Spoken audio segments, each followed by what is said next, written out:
दोस्तों नमस्कार। ये है मार्गदर्शन फॉर सिविल सर्विसेज। मैं अनुराग चौधरी।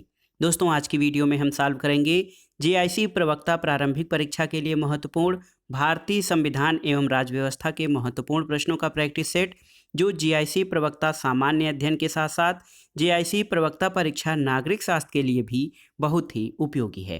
दोस्तों ये अभ्यास सेट विभिन्न प्रतियोगी परीक्षाओं जैसे जीआईसी प्रवक्ता परीक्षा, गवर्नमेंट डिग्री कॉलेज प्रवक्ता, यूपीपीसीएस प्रारंभिक परीक्षा, लोअर पीसीएस और समीक्षा अधिकारी सहायक समीक्षा अधिकारी के सामान्य अध्ययन के राज्य व्यवस्था यानी पॉलिटी खंड के लिए विशेष रूप से उपयोगी है। तो आइए सॉल्व करते हैं आज का प्रैक्टिस सेट, संविधान एवं राज्य व्यवस्था का प्रैक्टिस सेट संख्या 1। दोस्तों आज का प्रैक्टिस सेट जो हम सॉल्व करने जा रहे हैं, इसका पहला प्रश्न देखते हैं। बहुत ही महत्वपूर्ण है। ये प्रश्न भारतीय संविधान की प्रमुख विशेषताओं से संबंधित है। आपको बताना है कि निम्नलिखित में भारतीय संविधान की विशेषता नहीं है। ऑप्शन देखिए, जनता की संप्रभुता, पंथ निरपेक्ष राज्य, राज्य के मौलिक अधिकार और गणराज्य व्यवस्था। तो सही उत्तर है दोस्तों, भारतीय संविधान की विशेषताओं में राज्य के मौलिक अधिकार शामिल नहीं है। ऑप्शन सी आपका सही उत्तर हो जाएगा।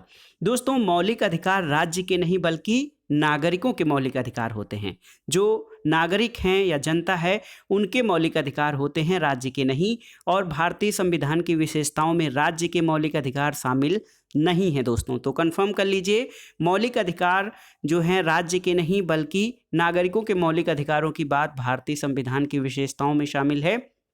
भारतीय संविधान के मुख्य विशेषताओं में विकल्प ए, बी और डी के अतिरिक्त दोस्तों राज्य के नीति निर्देशक तत्व, पूर्ण वयस्क मताधिकार, न्यायिक समीक्षा और संसदीय लोकतंत्र महत्वपूर्ण है। तो सही उत्तर है दोस्तों, भारतीय संविधान की विशेषताओं में जनता की संप्रभुता, पंथ निरपेक्ष राज्य, गणराज्य व्यवस्था शामिल है। लेकिन राज्य के मौलिक अधिकार, कंफ्यूज मत होइएगा, राज्य के मौलिक अधिकार नहीं बल्कि व्यक्तियों के या नागरिकों के मौलिक अधिकार हैं। जो राज्य के हैं वो राज्य के नीति निर्देशक तत्व हैं दोस्तों, मौलिक अधिकार नहीं। अगला प्रश्न है, भारतीय संविधान के आधारभूत अभिलक्षण कौन कौन से हैं जिन्हें अनुच्छेद 368 के अंतर्गत संशोधित नहीं किया जा सकता है। तो सही उत्तर है देखिए, संप्रभुता, भूभागीय अखंडता, संघीय प्रणाली, न्यायिक समीक्षा और शासन की संसदीय प्रणाली। देखिए दोस्तों, भारतीय संविधान के जो फंडामेंटल आधारभूत लक्षण हैं उसमें संप्रभुता, भूभागीय अखंडता, संघीय प्रणाली, न्यायिक समीक्षा और शासन की संसदीय प्रणाली शामिल हैं। और इसमें अनुच्छेद 368 के अधीन कोई भी संशोधन नहीं किया जा सकता है। यानी कोई भी ऐसा संशोधन जो भारतीय संविधान की मूल संरचना या आधारभूत लक्षणों पर कुठाराघात करता हो, ऐसा संशोधन नहीं किया जा सकता है। अगला प्रश्न है, भारतीय संविधान में विधि निर्माण की प्रक्रिया में विदेशी स्रोत क्या है। देखिए, ब्रिटेन, जर्मनी, जापान या आयरलैंड। तो सही उत्तर है दोस्तों, भारतीय संविधान में विधि निर्माण प्रक्रिया जो है ये ब्रिटेन से ग्रहण की गई है। और ब्रिटेन से ही संसदीय शासन प्रणाली, एकल नागरिकता और आयरलैंड से नीति निर्देशक तत्व और जापान द्वारा विधि द्वारा स्थापित प्रक्रिया को लिया गया है। जबकि विधि निर्माण प्रक्रिया ये ब्रिटेन के संविधान से लिया गया है। अगला प्रश्न है दोस्तों, भारतीय संविधान में संशोधन की प्रक्रिया किस देश से लिया गया है। तो आप जानते हैं भारतीय संविधान संशोधन या कॉन्स्टिट्यूशनल अमेंडमेंट ये दक्षिण अफ्रीका के संविधान से लिया गया है। दोस्तों भारतीय संविधान में संशोधन प्रक्रिया दक्षिण अफ्रीका के संविधान से अपनाया गया है, जबकि मौलिक कर्तव्य ये सोवियत रूस से लिए गए हैं। इसके अलावा कनाडा से संघ और राज्यों के बीच शक्तियों का विभाजन और अमेरिका से न्यायिक पुनरावलोकन की व्यवस्था को अपनाया गया है। अगला प्रश्न है दोस्तों, भारतीय संविधान में कितने प्रकार के आपातकालीन प्रावधानों का विवरण है।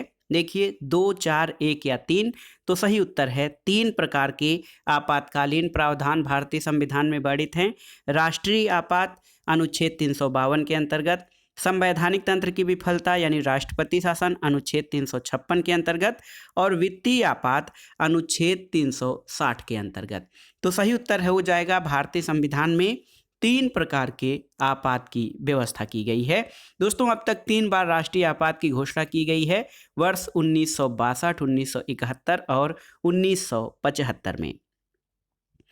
अगला प्रश्न है दोस्तों, भारतीय संविधान के संघात्मक लक्षण की विशेषताओं में किसे शामिल नहीं किया जाता है, आपको बताना है। ऑप्शन है शक्तियों का बंटवारा, इकहरी नागरिकता, लिखित संविधान या निष्पक्ष न्यायपालिका।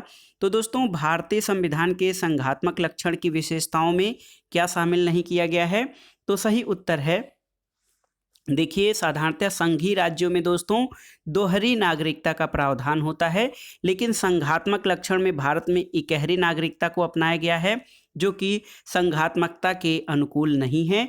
दोस्तों संघीय राज्यों में दोहरी नागरिकता का प्रावधान होता है, जिसमें संघ और राज्यों की अलग अलग नागरिकता होती है, लेकिन भारत में इकहरी नागरिकता है, जो कि संघात्मक लक्षण की विशेषताओं के अंतर्गत शामिल नहीं है। इनको भारतीय संविधान में देखा जा सकता है। तो भारतीय संविधान में जो संघात्मक लक्षण की विशेषताओं में इकहरी नागरिकता को अपनाया गया है दोस्तों, जबकि संघात्मकता के लक्षणों में दोहरी नागरिकता महत्वपूर्ण होती है। तो ऑप्शन बी आपका सही उत्तर हो जाएगा। अगला प्रश्न है दोस्तों, संविधान की प्रस्तावना में वर्णित स्वतंत्रता में कौन शामिल नहीं है? आर्थिक स्वतंत्रता, देखिए आर्थिक स्वतंत्रता, विचार की स्वतंत्रता, अभिव्यक्ति की स्वतंत्रता और विश्वास की स्वतंत्रता। आपको बताना है संविधान की प्रस्तावना में जो स्वतंत्रता है उसमें क्या शामिल नहीं है प्रस्तावना में। तो सही उत्तर है, भारतीय संविधान की प्रस्तावना में दोस्तों विचार, अभिव्यक्ति, विश्वास, धर्म और उपासना की स्वतंत्रता वर्णित है, जबकि आर्थिक स्वतंत्रता का प्रावधान नहीं किया गया है। इसके अलावा संविधान की प्रस्तावना में 3 प्रकार के न्याय, सामाजिक, आर्थिक और राजनैतिक न्याय की बात की गई है, जबकि आर्थिक स्वतंत्रता की बात नहीं की गई है।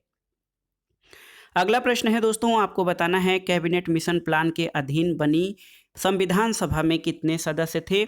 तो सही उत्तर हो जाएगा 389 सदस्य थे। जो कैबिनेट मिशन या मंत्रिमंडलीय मिशन था उसकी सिफारिश के अनुसार जो संविधान सभा बनी थी। दोस्तों कैबिनेट मिशन की सिफारिश के अनुसार जुलाई 1946 में भारतीय संविधान सभा के निर्वाचन के लिए चुनाव हुए थे। इसमें 10 लाख की जनसंख्या पर एक प्रतिनिधि चुना जाना था और इन प्रतिनिधियों का चुनाव सीधे जनता द्वारा नहीं बल्कि प्रांतीय सभाओं के प्रतिनिधियों को करना था। और इस चुनाव में कुल 292 सदस्य विधानसभाओं के माध्यम से निर्वाचित हुए थे। 93 सदस्यों ने भारतीय शाही रियासतों का प्रतिनिधित्व किया और 4 सदस्यों ने मुख्य आयुक्त प्रांतों का प्रतिनिधित्व किया। इस प्रकार कुल 389 सदस्य भारतीय संविधान सभा में जो है सदस्य थे। अगला प्रश्न है, आपको बताना है संविधान के अंतर्गत भारतीय लोकतंत्र के आदर्शों को हम कहाँ देख सकते हैं? तो देखिए प्रस्तावना भाग 3, भाग 4 या भाग 1 में। तो सही उत्तर है संविधान के अंतर्गत भारतीय लोकतंत्र के आदर्शों को हम इसकी प्रस्तावना, उद्देशिका यानी प्रियम्बुल में देख सकते हैं। दोस्तों प्रस्तावना के माध्यम से भारतीय संविधान का सार, अपेक्षाएं, उद्देश्य और उसका लक्ष्य और दर्शन प्रकट होता है। अगला प्रश्न है, संविधान सभा की अल्पसंख्यकों की उप समिति के अध्यक्ष कौन थे? आपको बताना है। ऑप्शन है अल्लाद कृष्ण स्वामी अय्यर, बी पट्टाभिसीता रमैया, HC मुखर्जी और KM मुंशी। तो सही उत्तर है संविधान सभा की अल्पसंख्यकों की उप समिति के अध्यक्ष HC मुखर्जी थे।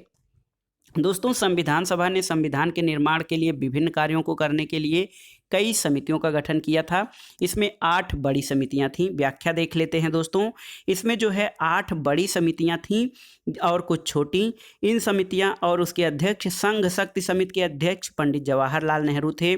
संघीय संविधान समिति के अध्यक्ष पंडित जवाहरलाल नेहरू, प्रांतीय संविधान समिति के अध्यक्ष सरदार वल्लभ भाई पटेल, प्रारूप समिति या ड्राफ्टिंग कमेटी के अध्यक्ष डॉक्टर भीमराव अंबेडकर, मौलिक अधिकारों अल्पसंख्यकों से संबंधित परामर्श समिति सरदार वल्लभ भाई पटेल। और इस समिति में 2 उप समितियां थीं, जिसमें मौलिक अधिकार उप समिति JB कृपलानी और अल्पसंख्यक उप समिति HC मुखर्जी थे।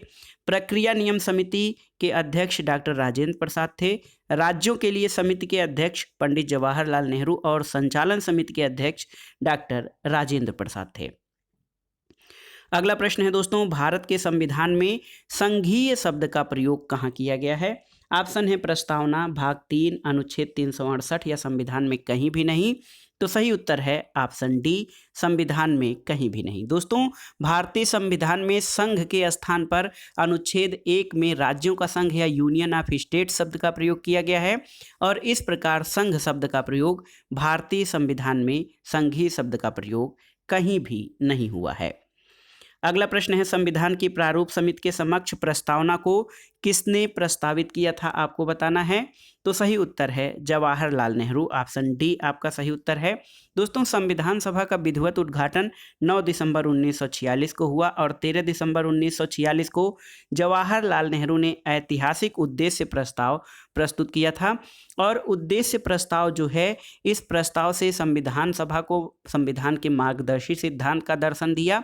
और 22 जनवरी, देखिए 22 जनवरी 1947 को संविधान सभा ने इस प्रस्ताव को स्वीकार कर लिया था। और यही पंडित जवाहरलाल नेहरू द्वारा प्रस्तुत जो उद्देश्य प्रस्ताव था, यही संविधान की प्रस्तावना का आधार बना था।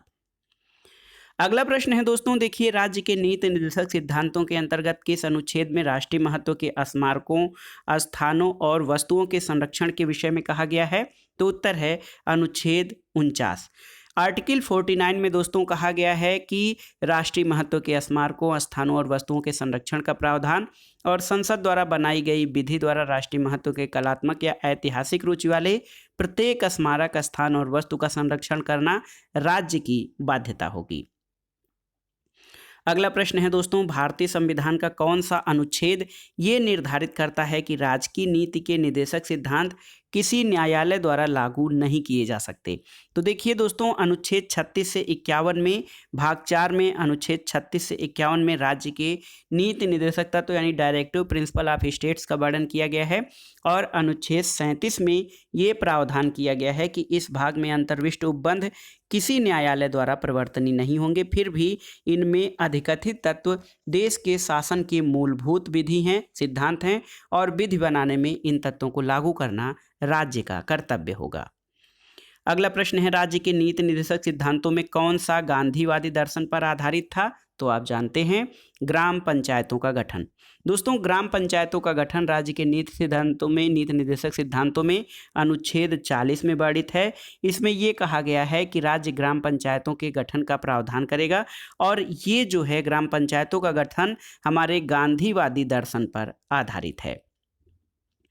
अगला प्रश्न है दोस्तों, संविधान के किस अनुच्छेद, देखिए संविधान के किस अनुच्छेद के प्रावधानों के अंतर्गत भारत सरकार ने भारत रत्न और पद्मश्री को प्रारंभ किया है। तो सही उत्तर है अनुच्छेद 18। अनुच्छेद 18 के तहत राज्य, सेना या विद्या संबंधी सम्मान के अतिरिक्त कोई अन्य उपाधि राज्य प्रदान नहीं करेगा। इसलिए अनुच्छेद 18 के प्रावधानों के अंतर्गत भारत सरकार ने राज्य रत्न, भारत रत्न और पद्म पुरस्कारों को प्रारंभ किया है। अगला प्रश्न देखते हैं दोस्तों, किसके बिना मौलिक अधिकारों का कोई मूल्य नहीं होगा, आपको बताना है। तो सही उत्तर क्या है, संवैधानिक उपचारों के अधिकार के बिना। दोस्तों, संवैधानिक उपचारों का अधिकार भारतीय संविधान के अनुच्छेद 32 में दिया गया है।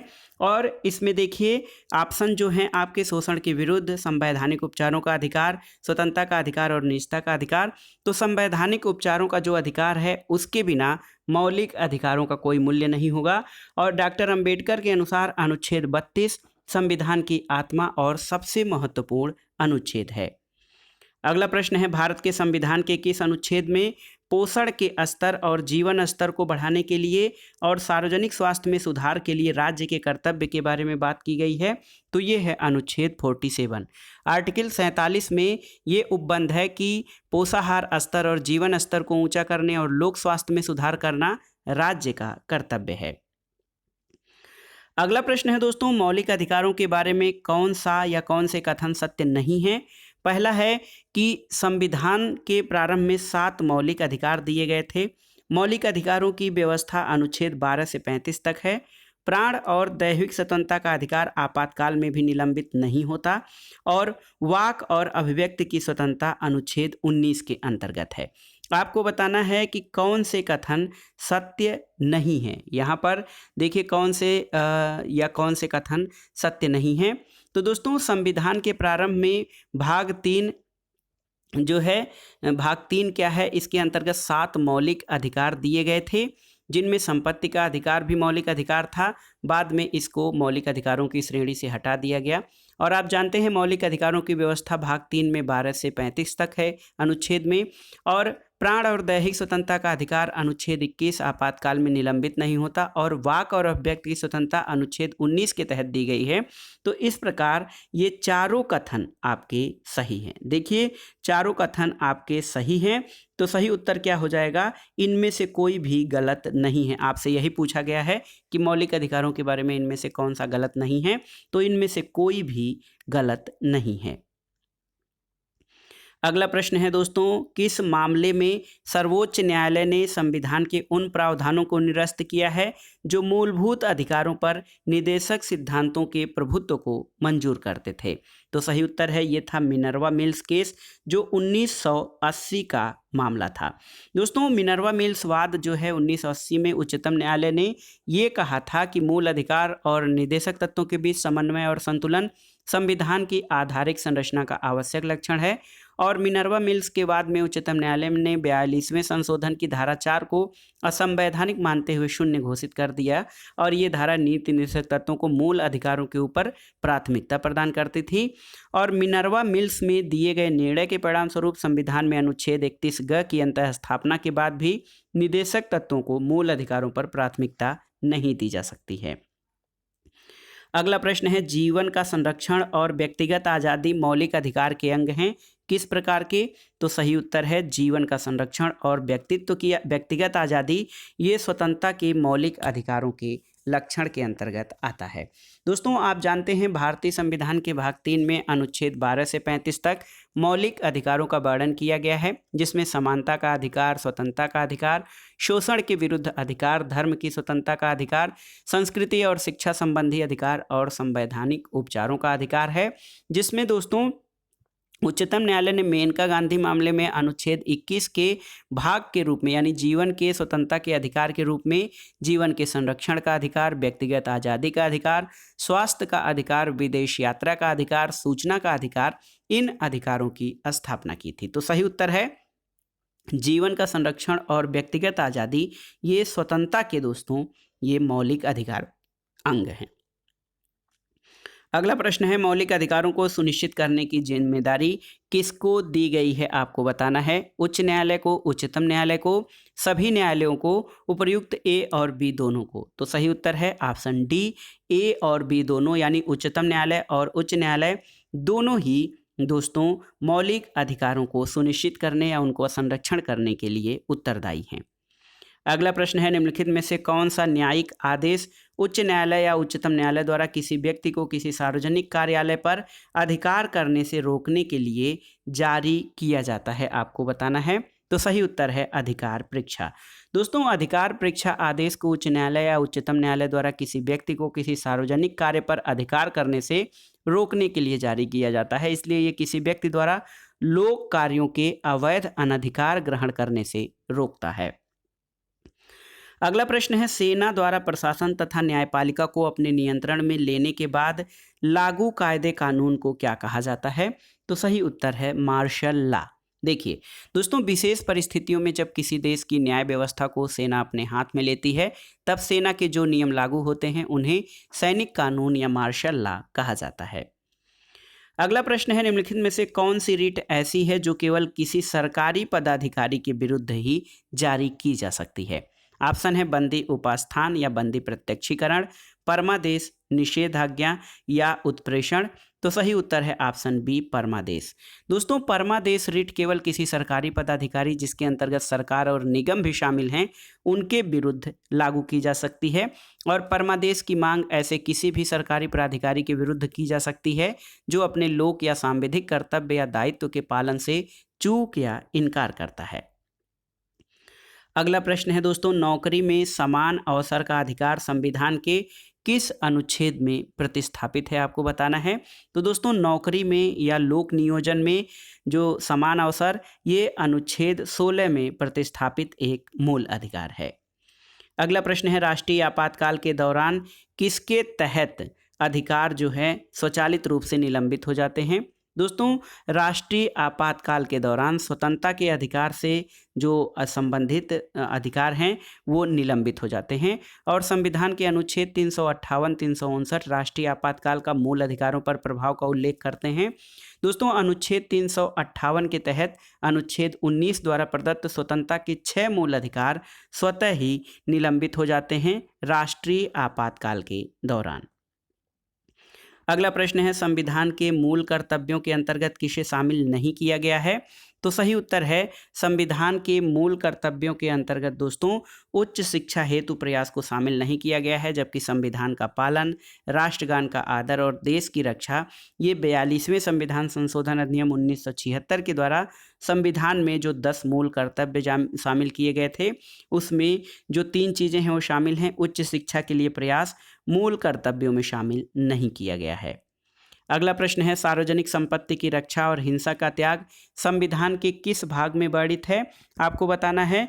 तो सही उत्तर है दोस्तों, सार्वजनिक संपत्ति की रक्षा और हिंसा का त्याग संविधान के भाग 4 क यानी मूल कर्तव्यों में शामिल है और मूल कर्तव्यों को संविधान के भाग 4 क के अंतर्गत अनुच्छेद 51 क के तहत जोड़ा गया था और वर्तमान में मूल कर्तव्यों की संख्या 11 है जो पहले 10 थी। अगला प्रश्न है, मौलिक कर्तव्यों की वर्तमान में संख्या कितनी है? तो ये बहुत ही महत्वपूर्ण प्रश्न है। देखिए स्टार मैं लगा रहा हूँ इसको। दोस्तों, मौलिक कर्तव्यों की वर्तमान में जो संख्या है वो है आपका 11। 42वें संविधान संशोधन द्वारा 10 मौलिक कर्तव्य जोड़े गए थे, लेकिन 86वें संविधान संशोधन द्वारा एक अन्य मौलिक कर्तव्य जोड़ा गया था और इस प्रकार वर्तमान में कुल 11 मौलिक कर्तव्य हैं संविधान में। अगला प्रश्न है, भारतीय संविधान में सरदार स्वर्ण सिंह कमेटी की सिफारिश पर मौलिक कर्तव्यों को कब जोड़ा गया था? तो उत्तर है 1976 में। दोस्तों, 42वें संविधान संशोधन 1976 के द्वारा भारतीय संविधान में मौलिक कर्तव्यों को जोड़ा गया था और मौलिक कर्तव्य पूर्व सोवियत संघ से प्रभावित हैं और इनको सरदार स्वर्ण सिंह कमेटी की सिफारिश पर संविधान में शामिल किया गया था। अगला प्रश्न है दोस्तों, भारतीय संविधान के किस अनुच्छेद में मुख्यमंत्री के कार्यों को परिभाषित किया गया है? तो अनुच्छेद याद रखिए 167 यानी अनुच्छेद 167। इसमें राज्यपाल को सूचना देने आदि के संबंध में मुख्यमंत्री के कर्तव्यों को परिभाषित किया गया है। अनुच्छेद 163 में ये वर्णन है कि राज्यपाल को सहायता और सलाह देने के लिए मंत्रिपरिषद। अनुच्छेद 164 में ये वर्णित है कि मंत्रियों के बारे में अन्य उपबंध और अनुच्छेद 166 में राज्य की सरकार के कार्य के संचालन का वर्णन किया गया है। अगला प्रश्न है दोस्तों, यहाँ पर देखिए राष्ट्रपति शासन को उसकी घोषणा के कितने समय के अंदर संसद द्वारा अनुमोदित कर दिया जाना चाहिए? तो सही उत्तर है 2 महीने। देखिए यहाँ पे महत्वपूर्ण है, अनुच्छेद 356 के अधीन जब राष्ट्रपति शासन किसी राज्य में संवैधानिक तंत्र विफल हो जाने पर राज्य संघ कार्यपालिका के किन्हीं निर्देशों का पालन करने में असमर्थता पर राज्यपाल की अनुशंसा पर राष्ट्रपति शासन की घोषणा की जाती है और ये घोषणा 2 माह की होती है और इससे अधिक समय के लिए संसद से अनुमति लेनी होती है तब ये 6 माह की होती है। इसलिए राष्ट्रपति शासन की घोषणा के 2 माह के अंदर इसको संसद से अनुमोदित होना चाहिए। अगला प्रश्न है, निम्नलिखित में से कौन सा आपातकाल राष्ट्रपति द्वारा स्वयं ही घोषित किया जा सकता है? देखिए, विदेशी आक्रमण या आंतरिक दंगे फसाद की वजह से आने वाला आपातकाल, राज्य में संवैधानिक संगठन की विफलता के कारण आने वाला आपातकाल, वित्तीय स्थिरता या भारत के ऋण पर होने वाले खतरे के कारण आने वाला आपातकाल या उपर्युक्त में से कोई नहीं। तो सही उत्तर है ऑप्शन डी। दोस्तों, कोई भी आपातकाल राष्ट्रपति स्वयं अपनी इच्छा से या स्वयं अपने द्वारा घोषित नहीं कर सकता है, क्योंकि राष्ट्रपति मंत्रिमंडल की संस्तुति के आधार पर अनुच्छेद 352, 356 और 360 के अंतर्गत आपातकाल लगा सकता है। अगला प्रश्न है, निम्नलिखित को भारत के उपराष्ट्रपति के रूप में कार्यरत स्थिति के अनुसार व्यवस्थित करना है। तो यहाँ पर देखिए दोस्तों, सबसे महत्वपूर्ण जो है आपका ये है कि उपराष्ट्रपति के रूप में कार्यरत स्थिति के अनुसार जब आप व्यवस्थित करेंगे तो सबसे पहले डॉक्टर जाकिर हुसैन, उसके बाद वी गिरी, फिर बी जत्ती और उसके बाद आर वेंकट रमन का नाम आएगा। तो सही उत्तर आपका ऑप्शन बी हो जाएगा। 1, 4, 3 और 2 ये उपराष्ट्रपतियों के रूप में कार्यकाल का सही क्रम है। अगला प्रश्न है दोस्तों, भारतीय संविधान के अनुसार कोई भी व्यक्ति उपराष्ट्रपति के रूप में चुनाव के लिए पात्र नहीं होगा जब वह भारत का नागरिक न हो। 35 वर्ष की आयु पूरी न कर चुका हो और राज्य परिषद के सदस्य के रूप में चुने जाने की योग्यता न रखता हो। ये किस अनुच्छेद में वर्णित है? तो सही उत्तर है अनुच्छेद 66 में। दोस्तों, भारतीय संविधान के अनुच्छेद 66 के अनुसार कोई भी व्यक्ति उपराष्ट्रपति के रूप में चुनाव लड़ने का पात्र नहीं होगा जब तक वह भारत का नागरिक न हो, 35 वर्ष की आयु पूरी न कर चुका हो और राज्यसभा के सदस्य के रूप में चुने जाने की योग्यता न रखता हो। अगला प्रश्न है, भारतीय संविधान के अनुसार कार्यपालिका का प्रमुख कौन होता है? तो सही उत्तर है, आप जानते हैं, भारतीय संविधान के अनुसार कार्यपालिका का प्रमुख राष्ट्रपति होता है। संविधान के अनुच्छेद दोस्तों 53(1) के अनुसार संघ की कार्यपालिका शक्ति राष्ट्रपति में निहित होगी और वह उसका प्रयोग संविधान के अनुसार स्वयं या अपने अधीनस्थ अधिकारियों के माध्यम से करेगा। अगला प्रश्न देखते हैं दोस्तों, भारत के राष्ट्रपति को स्वेच्छा निर्णय अधिकार यानी विवेकाधिकार के अंतर्गत क्या क्या चीज़ें प्राप्त हैं, आपको बताना है। ऑप्शन है वित्तीय आपातकाल घोषित करना, किसी राज्य में राष्ट्रपति शासन लागू करना, प्रधानमंत्री की नियुक्ति या मुख्य चुनाव आयुक्त की नियुक्ति। तो सही उत्तर है ऑप्शन सी, प्रधानमंत्री की नियुक्ति। दोस्तों, भारत के राष्ट्रपति को स्वेच्छा निर्णय अधिकार यानी विवेकाधिकार के अंतर्गत क्या क्या चीज़ें? प्रधानमंत्री की नियुक्ति करने का अधिकार है और प्रधानमंत्री की नियुक्ति राष्ट्रपति द्वारा संविधान के अनुच्छेद 75(1) के प्रावधानों के तहत किया जाता है। अगला प्रश्न है, एकल हस्तांतरणीय मतदान पद्धति में हर मतदाता व्यक्त कर सकता है क्या? केवल 2 विकल्प, केवल 1 विकल्प, भरे जाने वाले पदों में से कम 1 विकल्प और उतने विकल्प जितने चुनाव में प्रत्याशी हैं। तो सही उत्तर है, एकल हस्तांतरणीय मतदान पद्धति में हर मतदाता उतने विकल्प भर सकता है जितने चुनाव में प्रत्याशी हैं। और ये दोस्तों एकल हस्तांतरणीय मत पद्धति जैसा कि भारत में राष्ट्रपति और उपराष्ट्रपति के पद के निर्वाचन में अपनाया गया है, जितने प्रत्याशी होते हैं उतनी ही वरीयता या विकल्प होता है। अगला प्रश्न है, भारत के राष्ट्रपति को उनके कार्यकाल की समाप्ति से पूर्व महाभियोग करने के लिए किसकी अनुशंसा अनिवार्य है? तो सही उत्तर है संसद के दोनों सदन।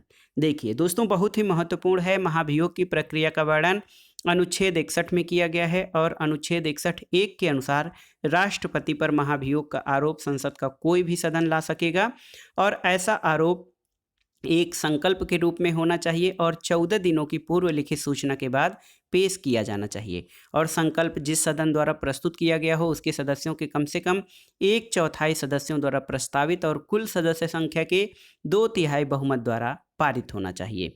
इसके अलावा खंड 3 के अनुसार जो सदन आरोप लगाएगा उसके अलावा दूसरा सदन उस आरोप का अन्वेषण करेगा और ऐसे अन्वेषण में स्वयं उपस्थित होने का अपना अथवा प्रतिनिधित्व कराने का राष्ट्रपति का अधिकार होगा।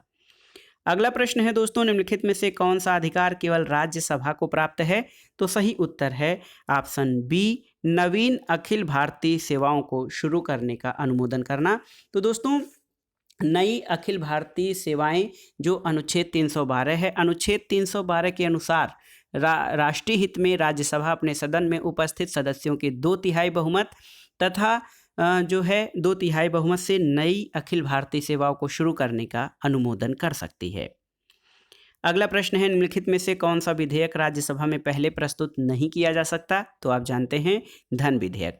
दोस्तों, मनी बिल या धन विधेयक जो है इसको सर्वप्रथम लोकसभा में ही प्रस्तुत किया जा सकता है, ये राज्यसभा में पेश नहीं किया जा सकता है। इसके अलावा दोस्तों, धन विधेयक के अलावा अन्य विधेयक अनुच्छेद 107(1) के अनुसार किसी भी सदन में प्रस्तुत किए जा सकते हैं। अगला प्रश्न है, लोकसभा के सदस्यों के चुनाव में निम्नलिखित में से किस विधि को प्रयुक्त किया जाता है? तो सही उत्तर है भूभागी प्रतिनिधित्व। दोस्तों, लोकसभा के सदस्यों के चुनाव में भूभागी प्रतिनिधित्व को अपनाया जाता है क्योंकि प्रत्येक राज्य को लोकसभा में स्थानों का आवंटन ऐसी रीति से किया जाता है कि स्थानों की संख्या में उस स्थान की जनसंख्या का अनुपात सभी राज्यों के लिए यथासंभाव्य एक ही हो। अगला प्रश्न है, भारतीय नियंत्रक और महालेखा परीक्षक किसके लिए एक मित्र दार्शनिक और मार्गदर्शक के रूप में कार्य करता है? तो उत्तर है लोक लेखा समिति। दोस्तों, पब्लिक अकाउंट कमेटी या लोक लेखा समिति जो है उसका भारतीय नियंत्रक और महालेखा परीक्षक एक मार्गदर्शक, मित्र और दार्शनिक के रूप में काम करता है। दोस्तों, भारत का नियंत्रक और महालेखा परीक्षक जिसको कंट्रोलर एंड ऑडिटर जनरल कहा जाता है CAG, ये लोक लेखा समिति की बैठकों में भाग लेता है और समिति की सहायता करता है। अगला प्रश्न है, भारत के नियंत्रक और महालेखा परीक्षक की रिपोर्ट की संवीक्षा करने वाली संसदीय समिति कौन होती है? तो उत्तर है लोक लेखा समिति। दोस्तों, लोक लेखा समिति भारत के नियंत्रक और महालेखा परीक्षक की रिपोर्ट की संवीक्षा या ऑडिटिंग करती है। और दोस्तों, लोक लेखा समिति को प्राक्कलन समिति की जुड़वा बहन कहा जाता है। अगला प्रश्न है दोस्तों, भारत की संसद की वित्तीय समितियां निम्नलिखित में से कौन सी हैं? ऑप्शन है आपके लोक लेखा समिति, प्राक्कलन समिति और लोक उपक्रम समिति। तो दोस्तों, भारत में संसद की वित्तीय समितियां ये तीनों हैं, लोक लेखा समिति, प्राक्कलन समिति और लोक उपक्रम समिति। तो सही उत्तर आपका ऑप्शन डी है। भारत की संसद की वित्तीय समितियों में लोक लेखा, प्राक्कलन और लोक उपक्रम समितियां शामिल हैं। अगला प्रश्न है दोस्तों, यदि संसद किसी विशिष्ट उद्देश्य के लिए कोई समिति नियुक्त करे तो उसे क्या कहते हैं? ऑप्शन है स्टैंडिंग कमेटी, तदर्थ कमेटी, संयुक्त समिति या अस्थायी समिति। तो सही उत्तर है दोस्तों तदर्थ समिति कहा जाता है यदि संसद किसी विशेष उद्देश्य के लिए कोई समिति नियुक्त करे। दोस्तों, तदर्थ समिति को एडहॉक कमेटी भी कहा जाता है और ये किसी विशिष्ट उद्देश्य के लिए नियुक्त की जाती है और जब वह अपना काम समाप्त कर लेती है, अपना प्रतिवेदन प्रस्तुत कर देती है, तो उसका अस्तित्व समाप्त हो जाता है। अगला प्रश्न एक महत्वपूर्ण कथन है दोस्तों, ये आपको बताना है कि किसने कहा है कोई भी राजनीति धर्म से रहित नहीं है। तो सही उत्तर है दोस्तों, ये कथन महात्मा गांधी का है, जिन्होंने कहा है कोई भी राजनीति धर्म से रहित नहीं है। धर्म और राजनीति परस्पर एक दूसरे से जुड़े हुए हैं। अगला प्रश्न देखिए, बहुत ही महत्वपूर्ण है। दल रहित लोकतंत्र के पक्ष में कौन था? दल रहित या दल विहीन लोकतंत्र के पक्ष में कौन था? देखिए, जयप्रकाश नारायण, भूपेंद्र नाथ दत्त, एम.एन. राय या जवाहरलाल नेहरू। तो सही उत्तर है जयप्रकाश नारायण। दोस्तों, जयप्रकाश नारायण ने भारतीय राजनीतिक व्यवस्था के अंतर्गत दल रहित लोकतंत्र या दल विहीन लोकतंत्र की वकालत की थी। और दोस्तों, भारत में दल विहीन लोकतंत्र का प्रतिपादन एम.एन. राय, महात्मा गांधी, विनोबा भावे और जयप्रकाश नारायण ने किया था, लेकिन इस सिद्धांत का व्यवस्थित समर्थन जयप्रकाश नारायण ने किया था। अगला प्रश्न है, सूची 1 का सूची 2 के साथ सुमेलन करना है। देखिए, सरकार के रूप और सिद्धांत। देखिए, अध्यक्षात्मक प्रणाली दोस्तों ये शक्ति के पृथक्करण, शक्तियों के पृथक्करण पर जो है संबंधित है। यहाँ पर देखिए पूरी लिस्ट यहाँ पे आ रही है। अध्यक्षात्मक प्रणाली सेपरेशन ऑफ पावर यानी शक्ति पृथक्करण पर आधारित है। संसदीय प्रणाली कार्यपालिका और विधानमंडल के बीच घनिष्ठ संबंध पर आधारित है। संघीय प्रणाली का मूल सिद्धांत शक्तियों का विभाजन यानी डिवीजन ऑफ पावर है। और एकात्मक प्रणाली सभी शक्तियां केंद्र में निहित होना या एक में निहित होना, एक सत्ता में। तो एकात्मक प्रणाली का मूल सिद्धांत शक्ति का केंद्रण है। तो इस प्रकार से सही उत्तर आपका हो जाएगा ऑप्शन सी, डी, सी, ए और बी। अगला प्रश्न है दोस्तों, मतपत्र या बैलेट पेपर को सबसे पहले प्रयोग किया गया था कहाँ पर? प्राचीन यूनान में, इंग्लैंड में, ऑस्ट्रेलिया में या फिर यूएसए में। तो सही उत्तर है दोस्तों मतपत्रों का सर्वप्रथम प्रयोग रोम में। दोस्तों, रोम में 139 ईसा पूर्व के चुनाव में किया गया था, लेकिन इससे पूर्व यूनान के नागरिक मतपत्रों के रूप में टूटे फूटे मिट्टी के बर्तनों के टुकड़ों का प्रयोग करते थे। तो ऑप्शन ए आपका सही उत्तर हो जाएगा। अगला प्रश्न है, किसी राजनीतिक दल को राष्ट्रीय दल के रूप में मान्यता कब दी जाती है? तो ऑप्शन देख लेते हैं। जब वह सभी राज्यों में चुनाव लड़ता हो, ये सही नहीं है। जब वह राष्ट्रीय चुनाव में कुल मतदान का कम से कम 5% मत प्राप्त करता हो, ये भी सही नहीं है। उसे 4 या अधिक राज्यों में राजनीतिक दल के रूप में मान्यता दी गई हो, तो ये आपका सही है। अगर वह कम से कम 3 राज्यों में सत्ता प्राप्त कर ले। तो दोस्तों, सही उत्तर है राष्ट्रीय दल के रूप में किसी राजनीतिक दल को मान्यता तब मिलती है जब वह 4 या अधिक राज्यों में कुल वैध मत का 6% मत पाता है और 1 या अधिक राज्यों से लोकसभा की न्यूनतम 4 सीटें प्राप्त करता है। दूसरी चीज़ ये कि वो लोकसभा की कुल सदस्य संख्या की 2% सीटें प्राप्त करे, या वह दल कम से कम 4 राज्यों में राज्य स्तरीय दल का मान्यता प्राप्त करे। और वर्तमान समय में कितने राष्ट्रीय राजनीतिक दल हैं? तो देखिए, वर्तमान में दोस्तों 8 राजनीतिक पार्टियों को राष्ट्रीय राजनीतिक दल के रूप में मान्यता है। इसमें बीजेपी यानी भारतीय जनता पार्टी, भारतीय राष्ट्रीय कांग्रेस, बीएसपी यानी बसपा, बहुजन समाज पार्टी, भारतीय कम्युनिस्ट पार्टी सीपीआई, मार्क्सवादी communist party, nationalist Congress party और अखिल भारतीय तृणमूल कांग्रेस तथा नेशनल पीपुल्स पार्टी एनपीपी, ये दोस्तों 8 राष्ट्रीय राजनीतिक दल हैं वर्तमान में भारत में। अगला प्रश्न है, आंतरिक अशांति के कारण किस वर्ष राष्ट्रीय आपात लागू किया गया था? तो सही उत्तर आप जानते हैं 1975। दोस्तों आंतरिक अशांति के कारण 1975 में राष्ट्रीय आपात लागू किया गया था और 25 जून 1975 को की गई आपात की उद्घोषणा 21 मार्च 1977 को इसे वापस लिया गया था और तत्कालीन प्रधानमंत्री श्रीमती इंदिरा गांधी ने भारत में प्रथम बार आपात की घोषणा आंतरिक अशांति के आधार पर की थी। अगला प्रश्न है दोस्तों, संघ लोक सेवा आयोग के सदस्य यानी यूपीएससी के मेंबर्स अपना इस्तीफा किसे सौंपते हैं? तो सही उत्तर है राष्ट्रपति को।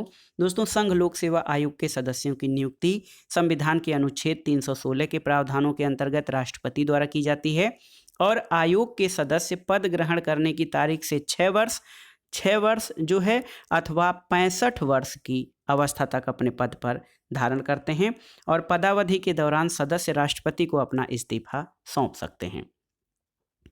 अगला प्रश्न है दोस्तों, चौथी अनुसूची में किसका वर्णन है आपको बताना है।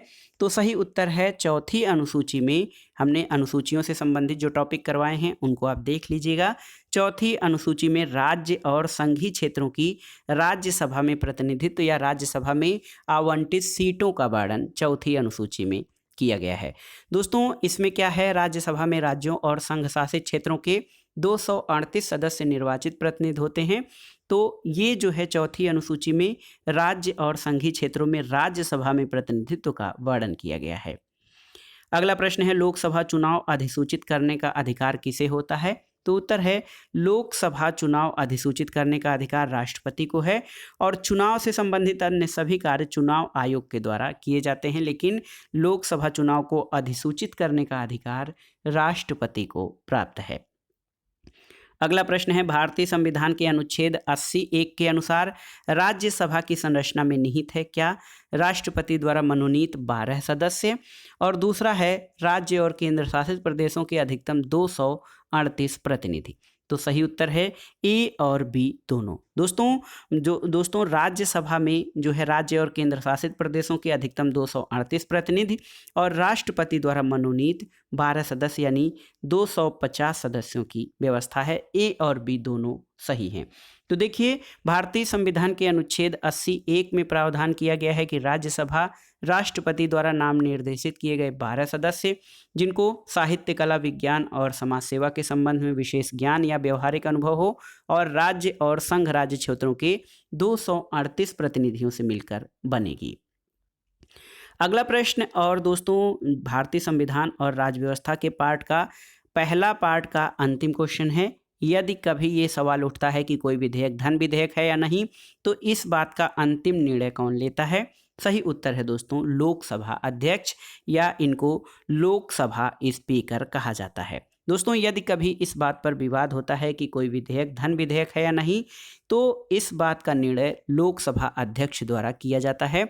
कोई विधेयक धन विधेयक होने या न होने का अंतिम निर्णय लोकसभा अध्यक्ष के पास होता है। तो दोस्तों ये था आज का वीडियो यूपीपीएससी जीआईसी प्रवक्ता परीक्षा के सामान्य अध्ययन और नागरिक शास्त्र यानी सिविक्स के लिए महत्वपूर्ण भारतीय संविधान और राज्य व्यवस्था के महत्वपूर्ण प्रश्नों का प्रैक्टिस सेट संख्या 1, जिसमें आपने महत्वपूर्ण प्रश्नों को सॉल्व किया जो जीआईसी प्रवक्ता परीक्षा के साथ साथ अन्य परीक्षाओं के सामान्य अध्ययन खंड और जीआईसी प्रवक्ता, गवर्नमेंट डिग्री कॉलेज प्रवक्ता, इसके अलावा उच्चतर शिक्षा और नेट जेआरएफ, राजनीति विज्ञान और नागरिक शास्त्र के लिए भी बहुत ही उपयोगी हैं। तो वीडियो आपको कैसा लगा हमें कमेंट बॉक्स में ज़रूर बताइएगा।